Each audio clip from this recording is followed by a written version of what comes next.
Assalamualaikum warahmatullahi wabarakatuh. Bismillahirrahmanirrahim. Alhamdulillahi rabbil alamin. Assalatu wassalamu ala asyrafil anbiya'i wal mursalin wa ala alihi wa ashabihi ajma'in. Rabbi shrah li sadri wa yassir li amri wahlul 'uqdatam min lisani yafqahu qawli. Amin. Amma ba'du.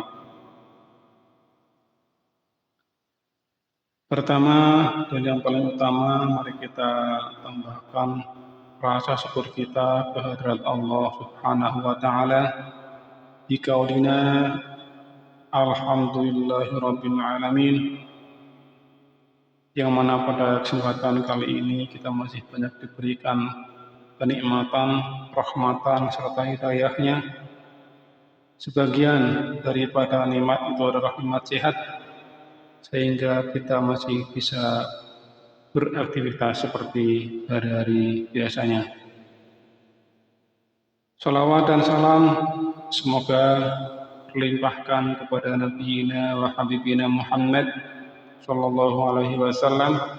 Semoga kita tergolong umat yang akan mendapatkan syafaat beliau min yaumil hadza hatal akhirah. Amin. Allahumma amin. Akhirul kiram rahimakumullah. Pada kali ini saya akan lanjutkan kisah teladan, cerita seorang pemuda yang bernama Uwais Al-Qarni, yang dijuluki sebagai manusia penghuni langit.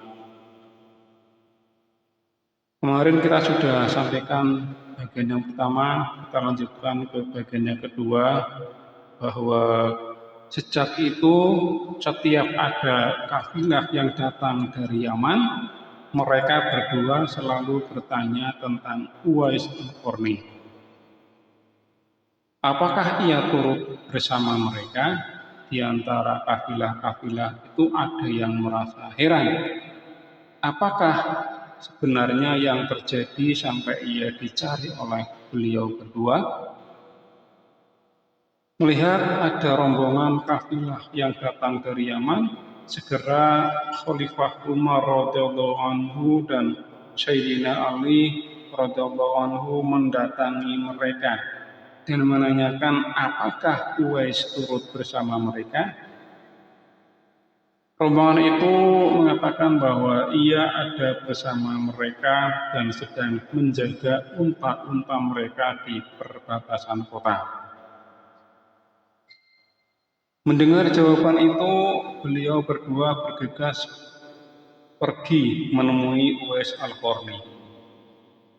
Sampainya di kemah tempat Uwais berada, Khalifah Umar radhiyallahu anhu dan Sayyidina Ali radhiyallahu anhu memberi salam. Namun rupanya Uwais sedang melaksanakan sholat. Setelah mengakhiri sholatnya, Uwais menjawab salam kedua tamu agung tersebut sambil bersalaman. Sewaktu berjabat tangan, Khalifah Umar segera membalikan tangan Uwais untuk membuktikan kebenaran tanda putih yang berada di telapak tangan Uwais, sebagaimana yang pernah disabdakan oleh legenda Nabi Muhammad Sallallahu Alaihi Wasallam. Memang benar, dia penghuni langit, dan ditanya Uwais oleh kedua tamu tersebut, siapakah nama saudara? Abdullah, jawab Uwais. Mendengar jawaban itu, kedua sahabat pun tertawa dan mengatakan, kami juga Abdullah, yakni hamba Allah. Tapi siapakah namamu yang sebenarnya? Uwais kemudian berkata, nama saya Uwais Al-Qarni. Dalam pembicaraan mereka, diketahuilah bahwa ibu Uwais telah meninggal dunia. Itulah sebabnya dia baru dapat turut bersama rombongan kafilah dagang saat itu. Akhirnya Khalifah Umar dan Sayyidina Ali memohon agar Uwais berkenan mendoakan untuk mereka. Uwais enggan dan dia berkata kepada Khalifah, "Sayalah yang harus meminta doa daripada kalian." Mendengar perkataan Uwais, Khalifah berkata, "Kami datang ke sini untuk mohon doa dan istighfar dari Anda." Karena desakan kedua sahabat ini, Uwais Al-Qarni akhirnya mengangkat kedua tangannya, berdoa dan membacakan istighfar. Setelah itu Uwais berkata, "Hamba mohon supaya kami ini saja hamba diketahui orang. Untuk hari-hari selanjutnya, biarlah hamba yang fakir ini tidak diketahui orang lagi." Setelah kejadian itu, nama Uwais kembali tenggelam dan tidak terdengar beritanya. Beberapa waktu kemudian, tersiar kabar bahwa Uwais Al-Qarni telah pulang ke rahmatullah.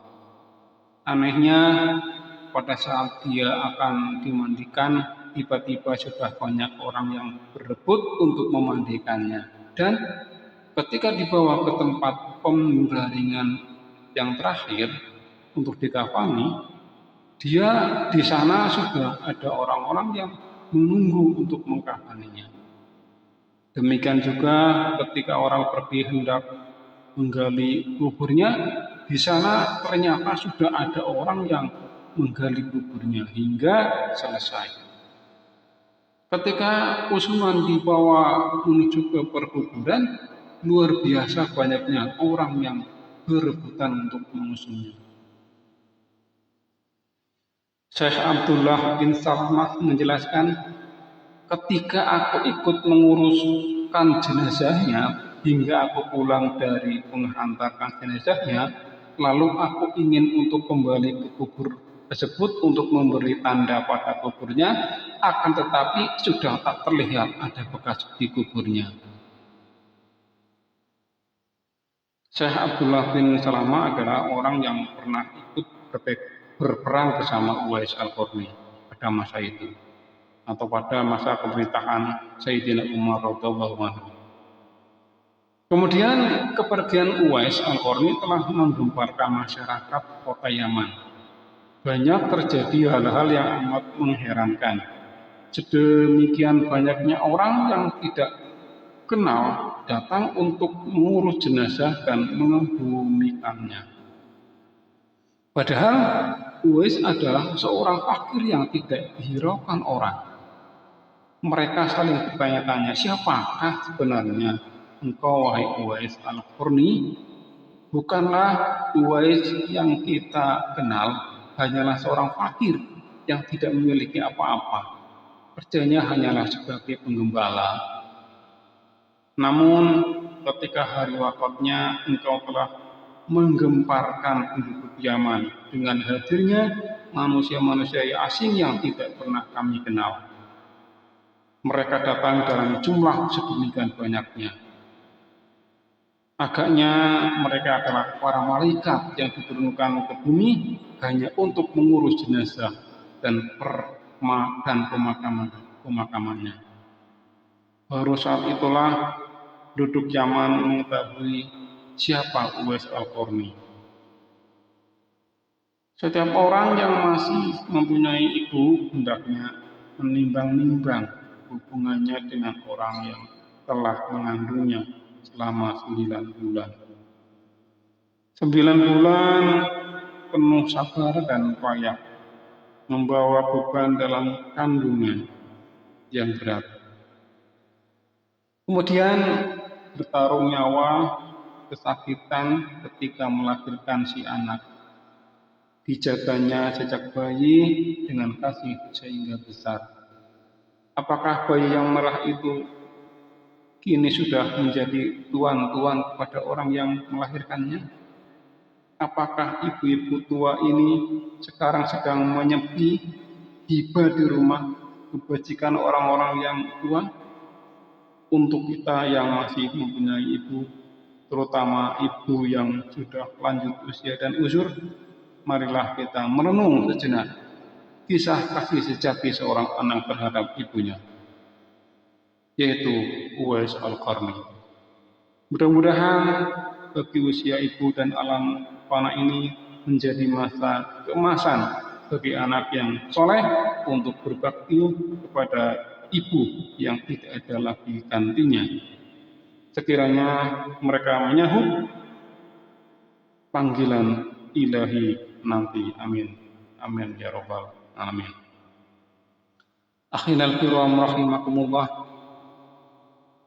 Sedikit kita simpulkan dari kisah ini dari awal sampai akhir bahwasanya Uwais Al-Qarni adalah seorang yang sangat berbakti kepada Allah, sangat berbakti kepada ibunya, juga orang yang sangat taat kepada agamanya, sehingga sampai-sampai beliau dijuluki sebagai manusia penghuni langit karena memang teman-teman beliau adalah sang para malaikat. Semoga kita bisa meneladani sikap beliau menjadi orang yang salihah, berbakti kepada kedua orang tua, berbakti kepada orang-orang yang lebih tua, dan kita selalu beribadah kepada Allah Subhanahu wa taala sesuai dengan perintahnya. Amin, amin ya rabbal alamin. Yang pada akhirnya semoga kita menjadi orang-orang yang soleh, yang dekat dengan Nabi Muhammad SAW kelak. Cukup sekian cerita tentang manusia penghuni langit. Semoga ada manfaatnya. Dari saya, apabila banyak kesalahan, kurang, mohon maaf yang sebesar-besarnya. Wabillahi wal hidayah. Wassalamualaikum warahmatullahi wabarakatuh.